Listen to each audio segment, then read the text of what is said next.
1169, barely a century after the Norman invasion of Celtic Saxon Britain gave rise to the entity of England, the expansionist feudal lords of England invaded neighboring Ireland, thereby beginning a history of Irish national resistance to foreign domination, now in its 9th century.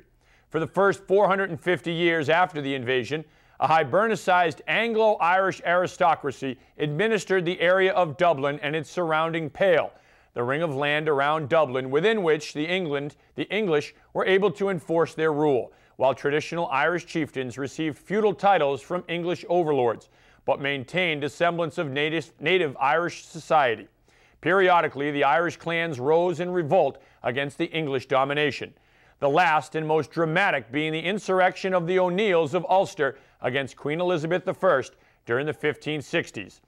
The failed rebellion contributed a host of aristocratic emigres to France and frightened the English sufficiently to cause them to seek more secure methods of controlling their colonial territory of Ireland. Stereotypes. Irish Catholics were popular targets for stereotyping.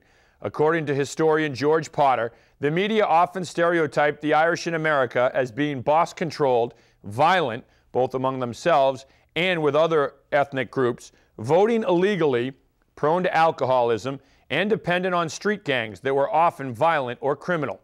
Potter quotes contemporary newspaper images. The Irish had many humorists of their own, but were scathingly attacked in German-American cartoons, especially those in Puck magazine from the 1870s to 1900. In addition, the cartoons of German-American Thomas Nast were especially hostile. For example, he depicted the Irish-dominated Tammany Hall machine in New York City as a ferocious tiger. Irish are also considered to be very religious and follow in their Catholic beliefs. They are also thought of practicing Irish step dancing and eating potatoes all day long, which is not true. Famous Irish people. Some notable Irish people. We start with James Hoban. Famous Irish people cannot be complete without the mention of James Hoban. This talented Irish architect is renowned the world over for designing the White House. He was born in Desart, which is near Callan in Ireland. It was in the year 1792 when Hoban won a contest that gave him the opportunity to design the mansion, which was known later as the White House. Pierce Brosnan, better known as Agent 007. Brosnan is an Irish-American actor. He is known for his very dynamic portrayal of the character in The Golden Eye, Tomorrow Never Dies, The World Is Not Enough, and Die Another Day. This drool-worthy actor became an American citizen in the year 2004. Pierce Brosnan was also a popular figure due to the successful television series Remington Steele. He has a range of characters portrayed by him to his credit. This stunning actor is now also a film producer and an environmentalist as well. Paul David Hewson, or better known to most as Bono, of the group U2.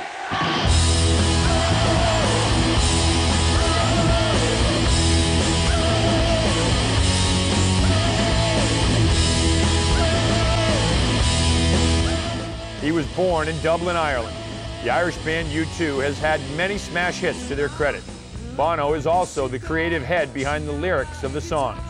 Bono is also known for his controversial lyrics as well. This talented artist also had numerous awards to his credit. He has also tried his hand at acting. Bono is also engaged in extensive humanitarian work. Mary McAleese, the second and current president of the Republic of Ireland, and the first to be born in Northern Ireland. Born in 1951 into a Catholic Belfast family, Miss McAleese grew up in a Protestant area near Ardoyne. She moved to Dublin in 1975 to take up the professorship at Trinity College, aged only 24. 4 years later, she left Trinity to join RTE and worked for 2 years as a reporter on the Frontline and Today Tonight television programs. Dropkick Murphys. This band has built a name for itself and gained a loyal following due to their non-stop touring all over the world.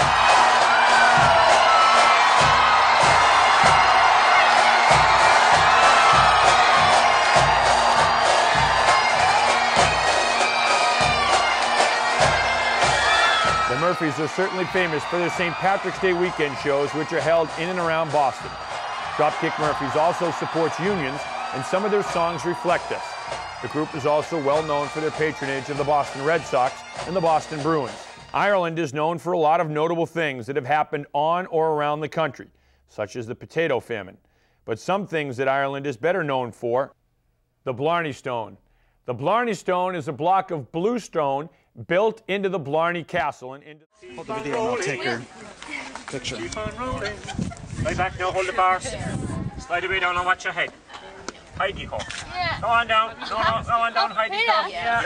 Come on, kiss there. What's a nice name you got? Heidi go. Thank you. Yeah, okay. Who's next now? Castle and into the battlements. Blarney is about 8 kilometers from Cork, Ireland. According to the legend, kissing the stone endows the kisser with a gift of gab, great eloquence, or skill at flattery. The stone was set into a tower of the castle in 1446. The castle is a popular tourist spot in Ireland, attracting visitors from all over the world to kiss the stone and tour the castle and its gardens. The word Blarney has come to mean clever, flattering, or coaxing talk. Irish cuisines can be divided up into 2 main categories: traditional, mainly simple dishes, and more modern dishes as served in restaurants and hotels. Colcannon is a good dish made up of potatoes and wild garlic. Other examples of Irish meals are Irish stew, also made of bacon and cabbage, boiled together in water. Boxty, a type of potato pancake, is another traditional dish. A dish mostly particular to Dublin is caudle, which involves boiled pork sausage. Ireland is famous for the Irish breakfast, a fried or grilled meal generally comprised bacon, eggs, sausage, black and white pudding, fried tomato, which may also be included, fried potatoes, farless or fried potato scales. While seafood dishes have always been consumed by Irish people, shellfish dishes have increased in popularity in recent times, especially due to the high quantity of shellfish available from Ireland's coastline. Example, Dublin Bay Paws. Oysters. Many oyster festivals are held annually around the coast, where oysters are often served with Guinness, the most notable being held in Galloway every September, as well as other cuisines. A good example of a shellfish dish in Ireland is the Dublin layer. Lobster cooked in whiskey and cream, salmon, and a cod, perhaps 2 or most common types of fish used. Traditional Irish breads include wheaten bread and soda bread, soda farce, and blah, a doughy white bread rolled in particular to Waterford.